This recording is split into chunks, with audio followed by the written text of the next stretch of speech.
Hello student, welcome to Vision Study Hub, and now we are studying mathematical tools of physics. And in this process we have come to the 10th lecture, that is integration. In this lecture I will teach you what is integration and how we do it with help of whatever the formula we have learned in the differentiation. तो differentiation के सारे फॉर्मूले का use करके हम integration करना सीखेंगे और कुछ न्यूमेरिकल्स भी साथ साथ में करेंगे ताकि एक अच्छी सी प्रैक्टिस हो जाए. So let us start now. हम यहाँ पे सीख रहे हैं इंटीग्रेशन. इंटीग्रेशन में क्या होता है कि इंटीग्रेशन का सीधा मतलब पहले अगर हम आपको बताते हैं तो उसका मतलब होता है एरिया, फाइंडिंग आउट एरिया. और कहीं न कहीं एक कर्व है, ये एक कर्व है. कर्व कैसा है, जैसे कि अगर मान लीजिए फिगर है तो फिगर में ऐसा कोई कर्व हो सकता है, ऐसा कोई एक ग्राफ हो सकता है, ठीक है ना. तो अगर ऐसा कोई ग्राफ हो सकता है उसी तरीके का ये ग्राफ है और इस ग्राफ के नीचे हमें क्या करना है, एरिया फाइंड आउट करना है. तो इस ग्राफ के नीचे एरिया फाइंड आउट करने का तरीका क्या हो सकता है. तो हमने कहीं न कहीं कई सारे रेक्टेंगुलर फिगर हमने बना डाले. यहाँ पे रेक्टेंगुलर फिगर के हेल्प से कहीं न कहीं हम इसका एरिया फाइंड आउट करेंगे. ये जो लेंथ है, ये जो छोटा सा लेंथ है, इसको हमने लिया dx. ये छोटा सा लेंथ है, इसको हमने क्या लिया, dx. तो ये भी dx हो गया है ना, ये लेंथ भी dx है. और ये जितने भी रेक्टेंगल्स हैं, इसमें सबसे पहले रेक्टेंगल को मैं शेड करता हूं आपको. इसमें सबसे पहले रेक्टेंगल को अगर मैं शेड करूं तो आप देखो, ये कहीं न कहीं जो सबसे पहला रेक्टेंगल है उस रेक्टेंगल का लेंथ क्या है, इस रेक्टेंगल का लेंथ क्या है, y1, और इसका ब्रेड्थ क्या है, dx. क्या है, dx. उसी तरह आप यहां पे आओ, इस रेक्टेंगल का अगर कहीं न कहीं लास्ट वाले रेक्टेंगल को भी हमने शेड किया है, see this is last rectangle, इसको मैंने शेड किया. और आप खुद बताओ, ये लास्ट वाला जो रेक्टेंगल है इसका लेंथ क्या है, y11. 11 मैंने क्यों लिखा है, क्योंकि देखो 1 2 3 4 5 6 7 8 9 10 11. तो ये 11th रेक्टेंगल है, यानी 11वां रेक्टेंगल है. तो इसको मैंने y11 मान लिया, ठीक है. इस लेंथ को क्या मान लिया, इस लेंथ को y1 मान लिया, इस लेंथ को y2, इस लेंथ को y3, इस लेंथ को y4, इस लेंथ को y5, इस लेंथ को y6. ऐसे करके अलग अलग लेंथ के 11 रेक्टेंगल बने हैं, 11 रेक्टेंगल्स बने हैं. सबका लेंथ अलग अलग है. इसका लेंथ सबसे बड़ा है जिसको मैंने y11 लिख दिया है, और इसका लेंथ सबसे छोटा है जिसे हम y1 लिख दिए हैं. ये बात आपको समझ में आ रही होगी. तो कहीं न कहीं अब इसको क्या करना है, हमें इसका एरिया निकालना है. तो इसका एरिया निकालने का तरीका क्या है, इसका एरिया निकालने का तरीका है कि इस रेक्टेंगल का एरिया निकालिए, इस रेक्टेंगल का एरिया निकालिए, इस रेक्टेंगल का एरिया निकालिए और सारे रेक्टेंगल के एरिया निकाल के जोड़ दीजिए. अगर आप सारे रेक्टेंगल का एरिया निकाल के जोड़ दोगे तो प्रॉब्लम सॉल्व हो जाएगी, ठीक है. तो हम क्या करते हैं, हमें ये जो चीज दिख रहा है, चूंकि डिफरेंशिएशन में आपको बता चुका हूं कि जब आप इस रेक्टेंगल को ध्यान से देख रहे हो तो आप देख रहे होगे कि ये तो नीचे वाला पोर्शन रेक्टेंगल है, लेकिन ये जो ट्रायंगुलर पोर्शन रह गया है इसका एरिया छूट जाता है. तो इसका तरीका मैंने बताया था कि कहीं न कहीं इनके बीच की दूरी को एकदम कम कर दो तो प्रॉब्लम खत्म हो जाएगी. चलो, कहीं न कहीं ये शो करने के लिए हमने बनाया था. अब यहाँ पे कहीं न कहीं इसका एरिया निकालना है तो क्या करना होगा, सारे रेक्टेंगल का एरिया प्लस कर देना होगा. तो करते, तो कैसे होगा, तो ऐसे होगा. प्लस करने का तरीका ये होता है कि पहला रेक्टेंगल का एरिया क्या होगा, तो लेंथ इंटू ब्रेड्थ. क्या होता है, लेंथ इंटू ब्रेड्थ, तो y1 dx. दूसरे रेक्टेंगल का एरिया क्या होगा, तो y2 dx. तीसरे रेक्टेंगल का एरिया क्या होगा, y3 dx. फोर्थ का क्या होगा, y4 dx. फिफ्थ का क्या होगा, y5 dx. y6 dx sixth का होगा, y7 dx, y8 dx, y9 dx, y10 dx और 11th यानी लास्ट वाले रेक्टेंगल का एरिया होगा y11 dx. तो अगर कहीं न कहीं इस कर्व के नीचे का पूरा एरिया निकालना है तो आप ऐसे ही करोगे. तो ये क्या है, area under the given curve. जो ये कर्व बना है ना, जो ये ग्राफ बना है ना, इसके नीचे का एरिया निकालना है. तो इसके नीचे के एरिया निकालने के लिए मैंने क्या बताया कि कई सारे रेक्टेंगल फॉर्म करने थे आपको और सारे रेक्टेंगल के 1 बाय 1 एरिया निकाल के और इसे प्लस कर देने थे. 10th क्लास में आप एक और नोटेशन पढ़े होंगे कि अगर सबको जोड़ना है तो ये फॉर्मेट कैसा है, ऐसे समझो। इस फॉर्मेट में देखो y के नीचे यहाँ 1 है, यहाँ 2 है, वहां 3 है, 4 है, 5 है, 6 है। तो इसे एक साथ कैसे दिखा सकते हैं? तो इसे एक साथ दिखाने का जो तरीका है उसका नोटेशन होता है समेशन। आप ये 10th में पढ़े हो। तो समेशन का देखा जाए तो समेशन में y है ना 1 2 3 सब सारे के सारे हैं, तो उसके लिए हम सिंपल i लिख देंगे, है ना। समेशन y i का मतलब i की वैल्यू, मतलब i 1 के लिए, यहां पे 1 के लिए i की वैल्यू 1, 2 के लिए i की वैल्यू 2, 2n, ऐसा हम लिखा करते थे समेशन, आपको याद होगा। तो i equal to 1 to n नहीं, यहां पे क्या होगा 11, क्योंकि i की वैल्यू कहां तक है 11 तक है। देखो y 11 तक है, और फिर उससे मल्टीप्लाई क्या हो रहा है dx, उससे मल्टीप्लाई क्या हो रहा है dx। ये बात आप समझ गए होंगे कि इससे हम मल्टीप्लाई dx को कर रहे हैं। तो इस तरीके से हम ये तरीका, एक नोटेशन का तरीका जो हम पढ़े थे, यही बाद में इसका रूप बदल गया, इसी का रूप बाद में जाके बदल गया, और ये रूप क्या हो गया इंटीग्रेशन का। ये रूप क्या हो गया इंटीग्रेशन का, जिसे हम ऐसे कह सकते हैं y dx का इंटीग्रेशन, y dx का इंटीग्रेशन 1 से लेकर 11 तक। क्या है यहाँ 1 से लेकर 11 था, तो यहाँ हमने लिमिट डाल दी 1 से लेकर 11 तक, है ना। और y dx का इंटीग्रेशन, समेशन और इंटीग्रेशन में कोई डिफरेंस नहीं होता। अलग अलग एरिया को एक में जोड़ना ही समेशन है, अलग अलग वैल्यूज को एक में जोड़ना समेशन है, और अलग अलग वैल्यूज को एक में जोड़ना इंटीग्रेशन भी कहलाता है, इंटीग्रेशन भी कहलाता है। तो इंटीग्रेशन का मतलब इतना ही है कि अगर किसी एरिया को छोटे छोटे एरिया में हमने डिवाइड कर दिया, जैसे ये इतनी बड़ी एरिया थी, इसको छोटे छोटे रेक्टेंगल के एरिया में डिवाइड करके और सारे रेक्टेंगल का एरिया निकाल के जोड़ देना, दैट इज कॉल्ड इंटीग्रेशन। तो सोचो, सारी वैल्यूज को जोड़ना आप जानते थे, उसको बोलते थे समेशन। सम करना मतलब जोड़ना, तो आप जानते थे कि इसको कहते थे समेशन। लेकिन इसको नया लैंग्वेज भी दिया गया है ना, जिसकी पूरी मैथ्स आपको मिलेगी 12th में, उसे हम कहते हैं इंटीग्रेशन। क्या कहते हैं इंटीग्रेशन। तो आपको इंटीग्रेशन कुछ हद तक जरूर समझ में आ गया होगा। Let us start.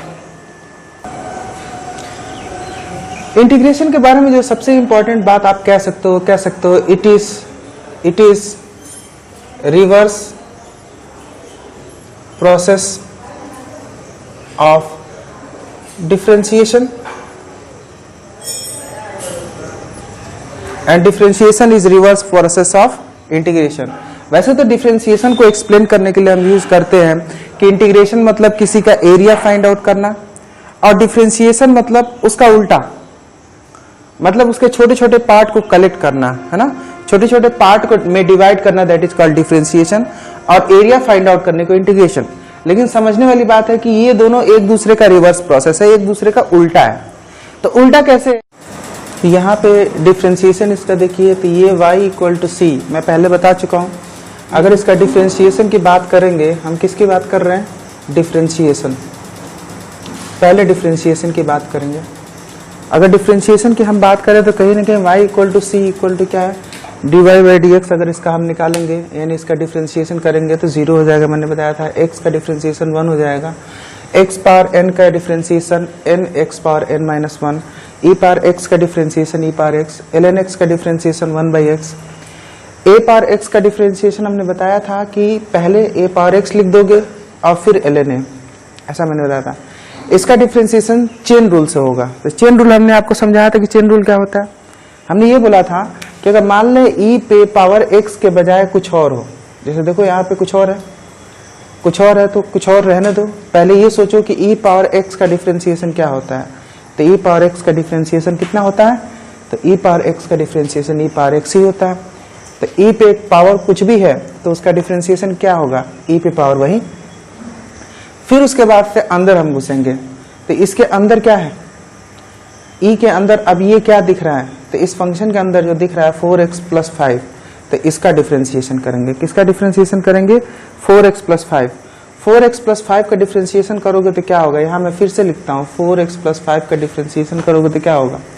तो यहाँ पे देखो, यहाँ 4 तो वैसे ही कांस्टेंट है, आगे पड़ा रहेगा, x का डिफरेंशिएशन क्या होगा, यहाँ पे देखो x का डिफरेंशिएशन 1 होता है तो यहाँ पे 1 लिखते हैं, और कांस्टेंट का डिफरेंशिएशन कितना होता है 0, तो इसे क्या लिख सकते हैं 4, क्या लिख सकते हैं 4, तो यहाँ पे मैं लिख दिया 4। ठीक है, तो अब कहीं ना कहीं यहाँ पे क्या लिखा था, यहाँ पे e पावर क्या लिखा हुआ था वो भी हम भर देते हैं, तो 4x + 5 यही तो था ना, तो 4x + 5 ऐसे लिख गया।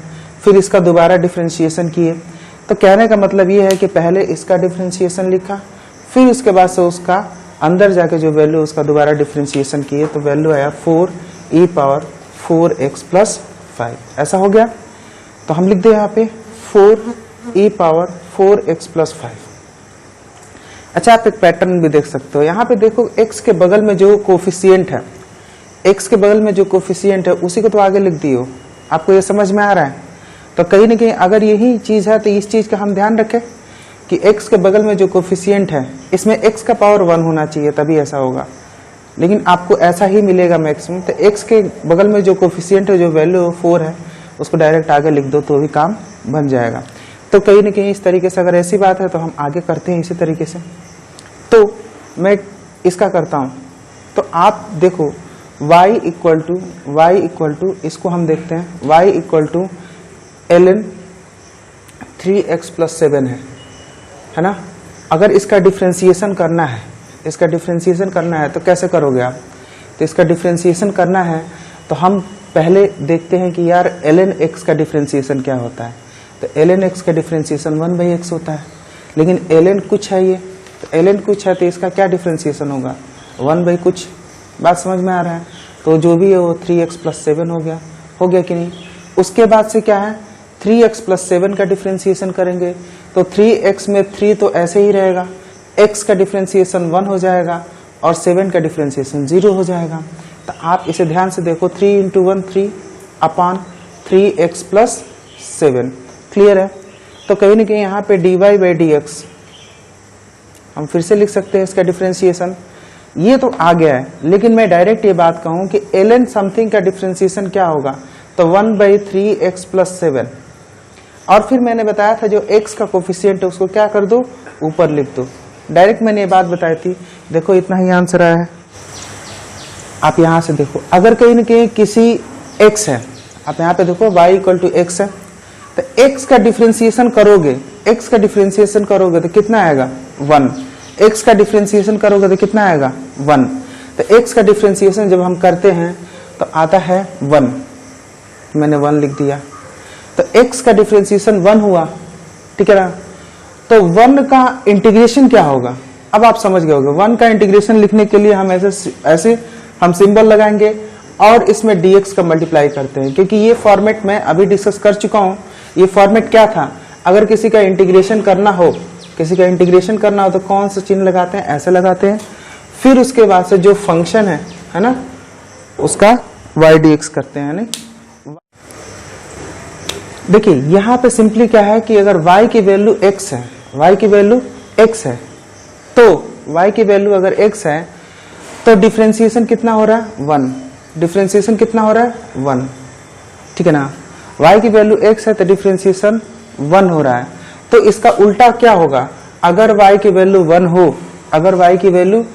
हो तो उसका इंटीग्रेशन, y की वैल्यू अगर 1 हो तो इसका इंटीग्रेशन x होगा, y की वैल्यू 1 हो तो इसका इंटीग्रेशन x होगा। लेकिन इसको हम कैसे लिखेंगे, तो देखो y की वैल्यू 1 है तो इसको कैसे सॉल्व करते हैं, देखो हम ऐसे लिखते हैं y dx, है कि नहीं, y dx लिखते हैं इंटीग्रेशन में। और दूसरी चीज y की वैल्यू हमने बोला क्या, y की वैल्यू 1, यहाँ पे y की वैल्यू कितनी है 1, तो y की वैल्यू हमने 1 लिखी इंटू dx, 1 × dx, और इसका आंसर कितना आएगा x, इसका आंसर कितना आएगा x। ये बात आपको समझ में आ रहा है, ठीक है। और हर इंटीग्रेशन में एक कांस्टेंट हम प्लस कर देते हैं, ये आप पहले समझ लो, अभी धीरे धीरे हैबिट हो जाएगी। हम एक कांस्टेंट प्लस कर लेते हैं, इसका रीजन आपको समझ में जल्दी ही आ जाएगा। सब में एक कांस्टेंट वैल्यू हम प्लस कर देते हैं। चलो फिर से दोबारा इसका उल्टा देखते हैं। यहां दिया है x पावर n, क्या दिया है x पावर n, इसका डिफरेंशिएशन nx पावर n-1 है। इसका डिफरेंशिएशन क्या है nx पावर n-1, दिख रहा है आपको ये। तो फिर यार उल्टी बात भी चलेगी कि अगर y की value nx power n minus 1 है, अगर y की value nx power n minus 1 है, तो इसका इंटीग्रेशन क्या होगा? तो इसका इंटीग्रेशन देखते हैं। तो हमने देखा था कि इंटीग्रेशन के लिए y dx फॉर्मेट आपको देना होगा कि नहीं? अगर y dx फॉर्मेट हम बनाना होगा तो अब कहीं न कहीं इसका इंटीग्रेशन करते हैं। तो इंटीग्रेशन कैसे करेंगे? तो y की वैल्यू ये है, y की वैल्यू क्या है? nx power n minus 1। तो अगर y की वैल्यू ये है तो इसको लिखेंगे nx power n minus 1, nx power n minus 1। तो अगर ऐसा लिखते हैं तो इसका इंटीग्रेशन क्या होगा? तो इंटू dx करते हैं, y की वैल्यू हमने लिख दी इंटू dx। तो इसका इंटीग्रेशन क्या होगा? तो फिर यहीं से आप देखो कि x पावर n का डिफरेंशिएशन ये है, तो इसका इंटीग्रेशन क्या होगा? तो x पावर n होगा, x पावर n होगा। तो अगर nx पावर n माइनस 1 है तो इसका इंटीग्रेशन क्या होगा? x पावर n होगा। ये बात आपको समझ में आ गई होगी, है ना? अब कहीं न कहीं फिर से e पावर x के पास चलते हैं।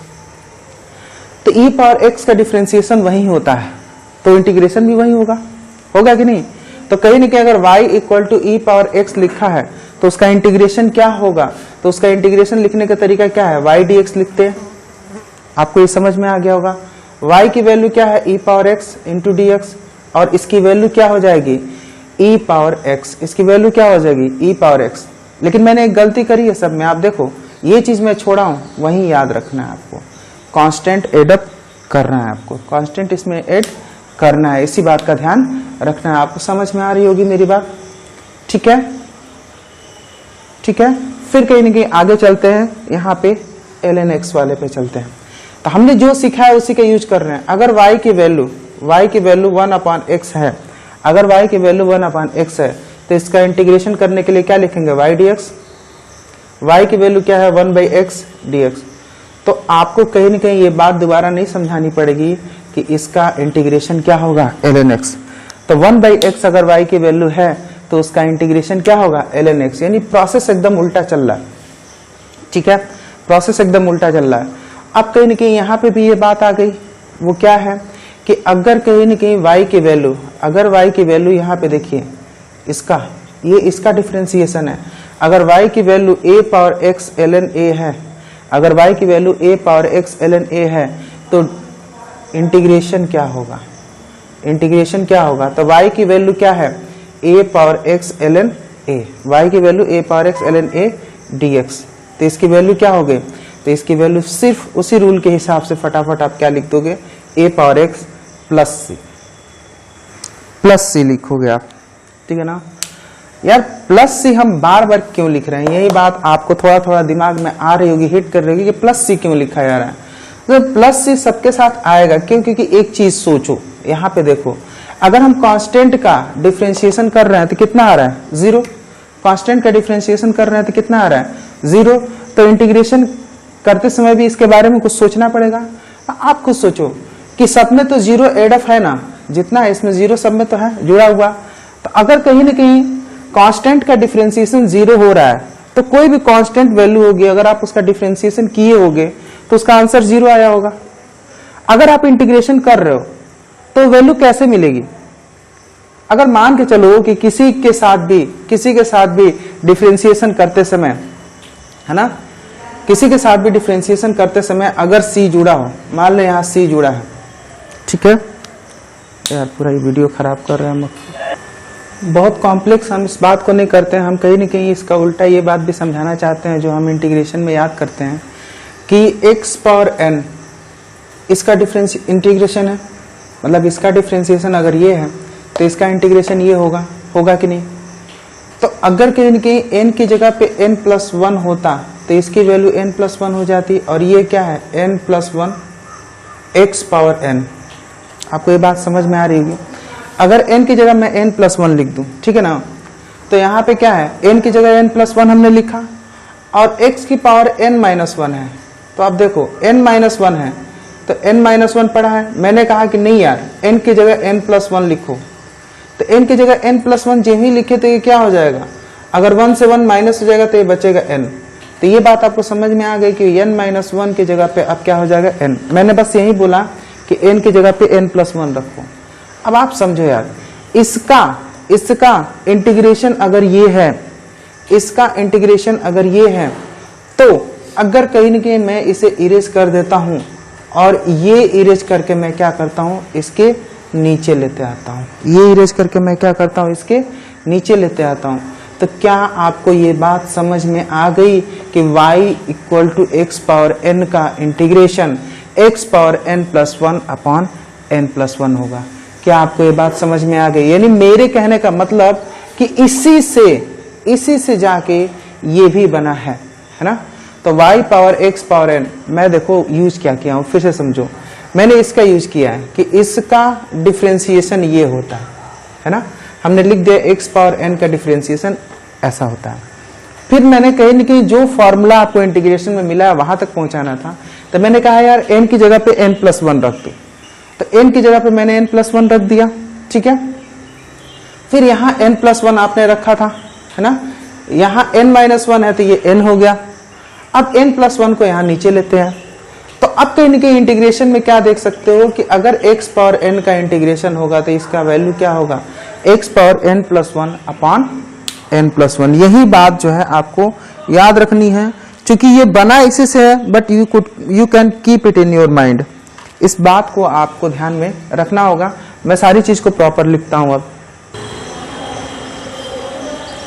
तो आप इस बात को समझ गए होंगे कि कहीं न कहीं आप समझ गए होंगे इस बात को कि अगर y पावर यहाँ पे y dx, यानी जब y की वैल्यू 1 है तो इसका इंटीग्रेशन क्या आ रहा है, x। अगर y की वैल्यू x पावर n है तो इसका इंटीग्रेशन क्या आ रहा है, x power n plus 1 upon n plus 1, ठीक है। अगर यहीं पे तीसरी बात करें y power y equal to e power x है तो इसका इंटीग्रेशन क्या आएगा, y dx पहले लिखेंगे, y की वैल्यू क्या है e पावर x dx और इसका वैल्यू क्या आएगा e पावर x। फिर कहीं न कहीं यहाँ से देखते हैं y equal to ln x है, y equal to ln x है, sorry y equal to 1 by x है, हम यहाँ से ले रहे हैं y equal to 1 by x है तो इसका इंटीग्रेशन क्या होगा ln x। तो हम इसको ऐसे लिखते हैं y dx equal to 1 by x dx equal to ln x। ये बात समझ में आ गया होगा। y इक्वल टू, ठीक है, y इक्वल टू आप ऐसे देखो कि यहाँ पे कहीं न कहीं y equal to a power x है, y equal to a power x है, y equal to a power x है, तो y dx करोगे कि नहीं, और y की वैल्यू क्या है a पावर x dx। अब कैसे करेंगे, तो आप देखो यार a पावर x का differentiation a power x ln a है, ऐसे सोचो। तो अगर कहीं के इसका इंटीग्रेशन करेंगे तो इस वैल्यू का इंटीग्रेशन a पावर x होगा ना। हम केवल a पावर x का इंटीग्रेशन करना चाहे तो ln a इसके नीचे चला आएगा। तो क्या मैं इसे ऐसे लिख दूं a power x upon ln a। ये आप बहुत आसानी से ये बात समझ गए होंगे, है ना। अब कहीं न कहीं यहाँ पे आते हैं, तो यहाँ पे आप देखो e power 4x plus 5, e power 4x plus 5 का डिफरेंशिएशन ये है कि नहीं। तो अगर मैं यहाँ पे लिखता हूँ y equal to e power 4x plus 5, है ना, y equal to e power 4x plus 5, और इसके सामने ऐसे 4 भी है, e पूरा y है, तो इसका इंटीग्रेशन क्या होगा। तो आप इंटीग्रेशन के लिए क्या लिखोगे, y dx लिखोगे कि नहीं इंटीग्रेशन के लिए। और इंटीग्रेशन के लिए जब आप y dx लिखोगे ना, तो y की वैल्यू यहाँ पे क्या है 4e 4x plus 5, 4e 4x plus 5। Integration की वैल्यू यही है कि नहीं, बोलो। तो कहीं न कहीं अगर कहीं न कहीं इसका इंटीग्रेशन करते हो तो क्या आएगा e पावर 4x 5 प्लस 5। इसका इंटीग्रेशन क्या आएगा e power 4x plus 5। Mind it, अगर मैं इस 4 को हटा देता हूं तो यहां से भी मैं 4 को हटा दिया, यहां से जब 4 को हटा दिया तो नीचे लेके जाओ, इसे नीचे लेके चले जाओ, तो हो गया ना, ये हो गया इंटीग्रेशन। आपको बात समझ में आ रही होगी, है ना। अब एक गलती मैंने करी है, गलती देखो, ये गलती मैंने शुरू से करी है। कौन सी गलती करी है, ये मैंने गलती जो करा है वो है कांस्टेंट जोड़ने वाला, क्योंकि इंटीग्रेशन सबका करे जाओगे तो आपको कांस्टेंट एक जोड़ना है सब में, तो मैंने सब में कांस्टेंट जोड़ दिया। अब ये इंटीग्रेशन करेक्ट हो गया। बात समझ में आई। इतनी सारी चीज सॉल्व करने के बाद आपको ये बातें समझ में आने लगी होगी कि 1 dx का वैल्यू x प्लस सी हो जाएगा, x पावर n का n plus 1 upon n plus 1 ऐसा करके पावर और अपॉन में जाएगा 1/x। Mind it 1/x। देखो यार एक चीज आप ध्यान रखो, x पावर n यहाँ लिखा है ना, तो x पावर n अगर लिखा है तो इसका हम यूज भी कर लेते हैं। लेट अस सी ए क्वेश्चन। एक क्वेश्चन है कि x power 4 plus x power 3 plus 1/x अगर y की वैल्यू है, तो कहा गया इसका इंटीग्रेशन करो। तो इसका इंटीग्रेशन करोगे तो क्या होगा, y dx होगा कि नहीं, y dx ऐसे लिखेंगे। पहले लिखने के बाद से y की जगह पे ये सारी वैल्यू लिख देंगे, तो x power 4, x power 3, 1/x हमने सारी वैल्यू लिख दिया, ठीक है ना। अब यहाँ पे लिख दो dx। एक चीज समझो, जब भी एडिशन या सब्ट्रैक्शन हो, यानी बीच में प्लस या माइनस का साइन लगाओ, यानी मैं अगर यहाँ पे माइनस साइन भी लगा दूं, तो इसका करने का तरीका क्या होता है, करने का तरीका एकदम समझना।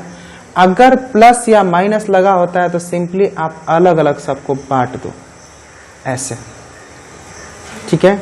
x power 3 dx minus 1/x dx अलग अलग सबको आपने बांट दिया और अलग अलग आप आराम से करो। माइंड इट कि अगर ऐसा होगा तो आप ऐसा कर सकते हो, है ना। अब कहीं ना कहीं मैंने जो रूल बताया था कि जो पावर होगा ना उसको 1 बढ़ा दो, तो x का पावर 1 बढ़ा देंगे तो 4 + 1 हो जाएगा। अपान में भी 1 प्लस कर दो, ठीक है, अपान में भी 1 प्लस कर दो और प्लस c हो जाएगा कि नहीं। अच्छा, तो उसके बाद से ये क्या है, x पावर 3 वाले का कैसे करेंगे, तो यार पावर में 1 इंक्रीज कर दो, है ना। अपान में भी जो इंक्रीज वाली वैल्यू है उसको वैसे ही लिख दो, फिर ठीक है, कोई बात नहीं। तो यहाँ 1/x है, तो कुछ लोग कहेंगे सर x की पावर -1 हुआ, तो क्यों नहीं वो रूल लगाएं। तो जब 1/x है तो इसका रूल मैंने बताया है, इसे आपको याद रखना है कि इसका इंटीग्रेशन ln x होता है। जनरल तौर पे मैंने देखा है कि यही वाला फार्मूला तुरंत अप्लाई करने लगते हैं। 1/x dx है तो माइंड इट बच्चों उसे ln x ही लिखना, ठीक है। तो ये हो गया ln x, क्या हो गया, ln x, ठीक है। अच्छा, एक गलती मैंने करी, इसका मैंने c नहीं दिया। अब ये c है तो c1 होगा कुछ, और तीसरा क्या है, इसका क्या होगा, तो माइनस साइन, ये होगा ln x, और इसका क्या हो जाएगा, c2 हो जाएगा कि नहीं बताओ। तो कहीं ना कहीं ठीक हो गया। लेकिन यार इतना c आप दिए हो, सब कांस्टेंट ही तो है। अगर मान लें यहाँ पे 5 रहता, यहाँ पे रहता 6 और यहाँ पे रहता 9, तो क्या सबको एक साथ जोड़ के नहीं लिख सकते थे, 11 + 9 20 एक साथ लिख सकते थे। तो भाई कहीं ना कहीं जब कांस्टेंट ही हैं तो इनको एक साथ लिख दो ना। यहाँ पे मैं अकेला एक सी लिख देता हूँ बस। तो कई सारे हैं तो आप कई सारे को इंटीग्रेशन कर दो और एक अकेला सी लिख दो, जरूरत नहीं है बार बार सी लिखने की। आपको बात समझ में आई? Okay, is that clear? तो कहीं ना कहीं आपको इन दोनों की बात एकदम क्लियर होना चाहिए कि अगर 1/x हो जाता है ना, तो आपको उसका इंटीग्रेशन ध्यान रखना चाहिए ln x, ठीक है। यहां से एक चीज आपको साथ साथ में सीखनी पड़ेगी। मैं बार बार प्लस किया हूं, चलो कुछ माइनस भी कर दूं ताकि आपको ये बात दिमाग में बनी रहे कि सर माइनस आएगा तो क्या होगा। तो माइनस हो या प्लस, इंटीग्रेशन क्या करता है, सबको अलग अलग घर बांट देता है कि लो सबको जा जाके अपना इंटीग्रेशन कराओ। तो x पावर 4 dx माइनस यहाँ क्या होगा, x पावर -1 dx, फिर उसके बाद क्या होगा minus e power x dx plus e power -x dx। ऐसा हो गया। अब इसको करते हैं। तो आप सीख चुके हो अब बहुत सारी चीजें। x पावर 4 है तो 1 इंक्रीज कर दो तो क्या हो जाएगा 5/5। यहां x पावर -1 है तो यार माइंड इट, x पावर -1 का मतलब क्या होता है 1/x। और एकदम इस बात का ध्यान रखो कि 1/x है तो उसका इंटीग्रेशन क्या होने वाला है ln x। यही फॉर्मूला मत अप्लाई करना शुरू कर देना, है ना। तो इसका क्या हो जाएगा इंटीग्रेशन ln x। क्लियर है? अब कहीं ना कहीं आगे बढ़ते हैं। तो e पावर x का इंटीग्रेशन क्या होता है, तो e पावर x का इंटीग्रेशन आसान होता है। क्या होता है, वही होता है e पावर x का इंटीग्रेशन, सेम होता है, e पावर x का इंटीग्रेशन सेम होता है। तो ये हो गया। अब e पावर माइनस x का इंटीग्रेशन क्या होगा सर फिर, तो e पावर माइनस x का इंटीग्रेशन क्या होगा, तो आप डिफरेंशिएशन जब करते थे तो जब भी उल जुलूल वैल्यूज आया करती थी पावर में या अंदर, तो आप क्या करते थे, तो मैंने आपको बताया था कि x के बगल में जो भी भाई साहब हैं उनको बगल में लिख दो। मैं एक बार करता हूं आपके लिए, देखिए मैं जब ऐसा सवाल था, याद करिए ऐसा सवाल था, मैं आपको याद दिलाता हूं पुरानी बातें कि e पावर 4x प्लस 5 कभी हुआ करता था, और जब मैं कहा कि इसका डिफरेंशिएशन करो तो आपको मैंने सिखाया था कि ऐसे कंडीशन में आप पहले e पावर 4x प्लस 5 लिख दो और जो कांस्टेंट वाली वैल्यू है उसे आगे लिख दो, मतलब इस x के बगल में जो वैल्यू उसे आगे लिख दो, इसका इंटीग्रेशन डिफरेंशिएशन हो गया। अब यार डिफरेंशिएशन में इनटू करते हैं, तो आप बताओ इंटीग्रेशन में क्या करना चाहिए, इंटीग्रेशन में क्या करना चाहिए, तो इंटीग्रेशन में क्या करना चाहिए, डिवीजन करना चाहिए। तो यहां देखो e पावर माइनस x है, तो हम यहां क्या कर रहे थे, यहां हम x के बगल में जो वैल्यू थी उसको मल्टीप्लाई कर रहे थे। तो यहाँ x के बगल में जो वैल्यू कितनी है -1, x के बगल में जो वैल्यू कितनी है -1, तो अब उस -1 को क्या करेंगे, डिवाइड करेंगे। अब उस -1 को क्या करेंगे, डिवाइड करेंगे। तो अब क्या वैल्यू हो जाएगी सोचो, तो यार -1 तुम लिख रहे हो तो सीधी सी बात सोचो, इसका मतलब ये साइन ही तो है, साइन ही तो है। तो ये माइनस इस प्लस से जब डिवाइड होगा, ये माइनस जब इस प्लस से डिवाइड होगा तो होगा क्या, बस ये प्लस क्या हो जाएगा, माइनस हो जाएगा, बस ये प्लस क्या हो जाएगा, माइनस हो जाएगा। तो आपके सामने ऐसी वैल्यू आ जाएगी कि नहीं, और प्लस प्लस लास्ट में क्या है, c। तो आपको ये इंटीग्रेशन समझ में आया। इंटीग्रेशन की अगर बात करेंगे तो यहाँ पे देखो फिर से ये कुछ डिफरेंशिएशन आप याद किए थे जरूर पिछले क्लास में, पिछले लेक्चर्स में मैंने सबका डिफरेंशिएशन आपको समझाया था, इस पे क्वेश्चन भी कराए थे, लेकिन अब इंटीग्रेशन भी देख लेते हैं। अगर इसका इंटीग्रेशन करते हैं, ठीक है, तो यार साइन एक्स का डिफरेंशिएशन क्या हो गया, कॉस एक्स। तो यार कॉस एक्स का इंटीग्रेशन क्या होगा, तो कॉस एक्स का इंटीग्रेशन क्या होगा, साइन एक्स प्लस सी। ये तो लिखने की हैबिट डालनी होगी। कॉस एक्स का डिफरेंशिएशन माइनस साइन एक्स है, कॉस एक्स का डिफरेंशिएशन माइनस साइन एक्स, तो माइनस साइन एक्स का इंटीग्रेशन क्या होगा, तो माइनस साइन एक्स का इंटीग्रेशन होगा कॉस एक्स, क्या होगा, cos X plus C. But mind it, हम माइनस साइन एक्स का इंटीग्रेशन क्यों निकालें, माइनस को हटा दें और कहें तुम जाओ कॉस के पास, तो साइन एक्स का इंटीग्रेशन क्या होगा, माइनस कॉस एक्स। यानी अगर आपको ये बात याद है ना तो सारी बात याद है। साइन एक्स का क्या डिफरेंशिएशन है, कॉस एक्स, और कॉस एक्स का डिफरेंशिएशन ऑब्वियसली उसका उल्टा है ना, माइनस साइन एक्स।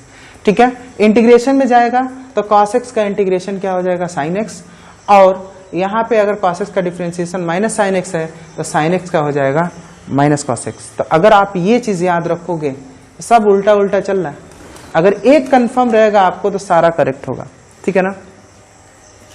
अब यहाँ पे देखो सेक स्क्वायर एक्स वाली बात चल रही है, तो इंटीग्रेशन हो रही है, तो इंटीग्रेशन आप अब उल्टा हम कर रहे हैं, सेक स्क्वायर एक्स डीएक्स याद रखना है। तो सेक tan का सेक स्क्वायर एक्स है, तो इंटीग्रेशन सेक स्क्वायर एक्स का क्या होगा, tan एक्स प्लस सी। उसी तरह जब आगे वाली बात आएगी तो देखो आगे वाली बात आएगी तो cot x का माइनस कॉसेक स्क्वायर एक्स है, तो minus cosec square x dx का इंटीग्रेशन क्या होगा, तो इसका इंटीग्रेशन होगा cot x प्लस सी। लेकिन यार माइनस साइन हम क्या कर रहे हैं, cot को दे दें क्योंकि सीधी सीधी वैल्यू हमारे सामने रहनी चाहिए। उसी तरह sec x का इंटीग्रेशन क्या होता है, sec x का डिफरेंशिएशन क्या होता है, sec x tan x, तो sec x tan x का इंटीग्रेशन क्या होगा, sec x। उस तरह देखो cosec x का डिफरेंशिएशन क्या होता है, minus cosec x cot x dx। तो इसका इंटीग्रेशन क्या होगा, तो उल्टी चीज जाएगी, तो क्या हो जाएगा cosec x प्लस सी। ये माइनस आगे लगाए, इसे दे दो। तो इस तरीके से मुझे लगता है कि जिस तरीके से आप डिफरेंशिएशन याद किए थे, इंटीग्रेशन भी आपको याद हो गया होगा, इंटीग्रेशन भी आपको याद हो गया होगा और बहुत आसानी से हम सवाल सॉल्व कर सकेंगे, है ना। इंटीग्रेशन सारी वैल्यूज का संभव नहीं होता, इसलिए इसमें बहुत सारे नियम के आधार पे हम सवाल सॉल्व करते हैं, बट जिस तरीके से सबका आप डिफ्रेंशिएशन कर दिए जा रहे थे उस तरह इंटीग्रेशन सबका संभव नहीं होता, इस बात का भी ध्यान रखना है। तो हम कहीं न कहीं इस डिफ्रेंशिएशन की हेल्प से बहुत सारे फॉर्मूला लिख लिए।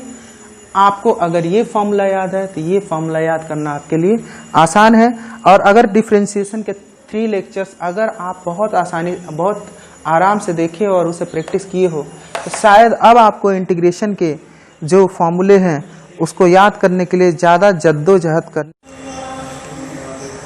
अब तक जो भी चीज़ सीखे हैं उस पर थोड़ा सा हम न्यूमेरिकल भी करते चलते हैं फटाफट। तो आप कहीं न कहीं फटाफट, ये सेकंड क्वेश्चन है इस लेक्चर में, तो अब इस न्यूमेरिकल को हम 1 बाय 1 करते हैं। तो यहाँ पे देखो x पावर n का इंटीग्रेशन हमने आपको बताया था, यहाँ पे इसका इंटीग्रेशन करना है। मैं लिखता हूँ फिर उसी फॉर्मेट में y dx, ठीक है। y की जगह पे x power n plus cos x minus sec x tan x, ठीक है ना, इंटू dx। फिर मैंने क्या कहा था, सबको बांट दो, यानी x power n dx plus cos x dx minus sec x tan x dx। Direct formula based ये क्वेश्चन है ना, फॉर्मूला से डायरेक्ट हो जाएगा। x पावर n का इंटीग्रेशन क्या होता था, n plus 1 upon n plus 1। तो हम क्या करते थे, जो पावर रहता था उसको 1 बढ़ा देते थे, 1 इंक्रीज कर देते थे। cos x का क्या होगा, तो आप देख लो यार cos x का क्या हो रहा है। अगर यहाँ cos x है ना, अगर यहाँ cos x है, ठीक है, तो cos x का इंटीग्रेशन क्या है, cos x का इंटीग्रेशन है sin x, ठीक है, cos x का इंटीग्रेशन है sin x।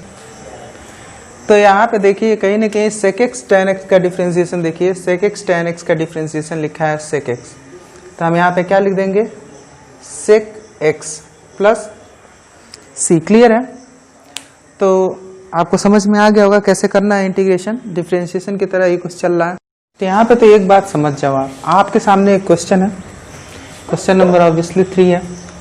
इस क्वेश्चन में एक बात देखो, अगर आपको कहीं ना कहीं इसका इंटीग्रेशन करना है, इंटीग्रेशन, तो पहला प्रोसेस क्या होता है, y dx लिखेंगे, फिर y की वैल्यू लिखेंगे e power ax plus 5 plus e power minus 4x plus 9 plus sign 4x plus 3, ऐसा लिख लिए, ठीक है। फिर हम क्या लिखेंगे, टोटल का इंटू dx करते हैं, है ना। इतना आपको प्रोसेस से याद हो गया होगा। सबको अब अलग अलग डिवाइड कर देंगे, तो e power ax plus 5 dx, e power minus 4x plus 9 dx, e power नहीं, साइन 4x प्लस 3, ठीक है, dx। अलग अलग सबको हमने लिख लिया, देख लिए आप देख सकते हो अलग अलग हमने लिख दिया। एक चीज समझो यार कि कहीं ना कहीं 2x प्लस 3, 5x प्लस 7 ऐसा कुछ भी हो, है ना, जब भी इसके अंदर पड़ा हो तो इसका एक सिंपल सा फंडा होता है। आप मैं सारे इस पार्ट के साथ कर रहा हूं, आपको ये बात समझ में आ भी जाएगी कि आप देखो e पावर x का इंटीग्रेशन, तो e पावर x, यानी जब ऐसा है तो लिख दो ना ax प्लस 5, हमने लिख दिया, बस डायरेक्ट ये बात लिख दिया। फिर उसके बाद से अपान में क्या करोगे, तो जो x के बगल में है उसे अपान में कर दो, जो x के बगल में है उसको अपान में कर दो। तो x के बगल में a था, हमने अपान में कर दिया। इसका इंटीग्रेशन देखते हैं, e power minus 4x plus 9, तो फिर लिख दो, क्योंकि e पावर x का वही होता है, तो माइनस 4x प्लस 9 हमने लिख दिया। और फिर x के बगल में क्या है, माइनस 4, तो नीचे लिख दो, ठीक है ना। अब यहाँ पे देखो आगे, यहाँ साइन 4x प्लस 3 है, तो यार साइन का क्या होता है, तो साइन का होता है माइनस कॉस, साइन का क्या होता है, माइनस कॉस। तो फटाफट साइन का तो मैं माइनस कॉस लिख देता हूँ, और यहाँ 4x प्लस 3 अंदर था तो वहीं लिख देता हूँ। अपॉन में क्या लिखने वाला हूँ, x के जो बगल में है वो है 4 प्लस c। आपको ये बात समझ में आने लगी होगी। तो कहीं न कहीं ये बात आपको समझ में आने लगी होगी, और इसको तो आप आगे लिख सकते हो। यहाँ पे माइनस साइन है तो माइनस प्लस क्या हो जाएगा, माइनस प्लस मिला के क्या हो जाएगा, माइनस। यहाँ पे नीचे माइनस साइन है तो ये माइनस वाला इस प्लस को डिवाइड करेगा और ये भी क्या हो जाएगा, माइनस। तो आपको इंटीग्रेशन क्लियर हो चुका होगा। और कहीं न कहीं इसका इंटीग्रेशन में लास्ट में हमें क्या करना होता है, प्लस एक कांस्टेंट वैल्यू एड अप करनी होती है, ठीक है। अब देखो इस वैल्यू का इंटीग्रेशन करना है, ध्यान से देखो ये जो दो वैल्यू दी हुई है, अगर कहीं ना कहीं इसका इंटीग्रेशन करना है तो हम क्या लिखेंगे, y dx, और ये 1/x ऐसा है dx plus cos -99x - 5 plus, sorry यहाँ dx हो गया, प्लस sec स्क्वायर x। अब ये sec स्क्वायर x है क्या, ये तो sec स्क्वायर 2x है और dx, यहाँ तक हो गया। हमने इसको अलग अलग लिख दिया जो मैंने बताया था, आप कहीं ना कहीं लिख दिए। अब कहीं ना कहीं इस कुछ बात को समझो, ये बात हम डिफ्रेंसिएशन में कर चुके हैं, इसको मैं लिखूंगा अलग से, इस वैल्यू को मैं अलग से लिखने वाला हूँ। ये वैल्यू क्या है, ये वैल्यू करते हैं तो अलग से हम इसे क्या लिखेंगे, 1/x पावर, मतलब x का क्यूब रूट। तो यार इसको हम क्या लिख सकते हैं, पावर 1/3। और मैंने बताया था कि जब भी इसको आप ऊपर ले जाओगे तो क्या होगा, माइनस पावर 1/3, है ना, x का -1/3 पावर में चला जाएगा। अब रूल मैंने बताया था, ठीक है, यहाँ क्या होगा, -1/3 है तो पावर -1/3 है, इसमें +1 कर दो, क्या करोगे, +1 कर दो। और कहीं न कहीं नीचे -1/3 है, इसमें क्या कर दोगे, +1 कर दोगे। मैंने बताया था कि जो भी x पे पावर बनता है ना, उसमें +1 करके ऊपर भी लिख दो और नीचे भी लिख दो, मैंने ये बताया था। फिर कहीं न कहीं अब आगे बढ़ते हैं, आगे है cos में कुछ है, तो हम पहले देखेंगे cos का डिफरेंशिएशन क्या होता है। तो cos का डिफरेंशिएशन साइन है, तो साइन लिख लो पहले, उसके अंदर क्या है, -99x - 5, तो उसे भी लिख लो। और फिर मैंने बताया था कि x के बगल में जो लिखा है उसे नीचे लिख लो। बात समझ में आई। फिर कहीं ना कहीं sec स्क्वायर x पे चलते हैं, तो यार sec स्क्वायर x का इंटीग्रेशन क्या है, tan x। sec square x का इंटीग्रेशन क्या है, tan x। तो sec स्क्वायर में जो भी है वो क्या है, 2x। तो अगर 2x है तो यहाँ 2x लिख लो, है ना। 2x लिखने के बाद से, 2x लिखने के बाद से जो x के बगल में है वो क्या है, 2, तो 2 को नीचे लिख लो और plus c is the answer. तो आपको समझ में आ गया होगा, आप इसे ध्यान से देख लें, क्लियर है, ओके।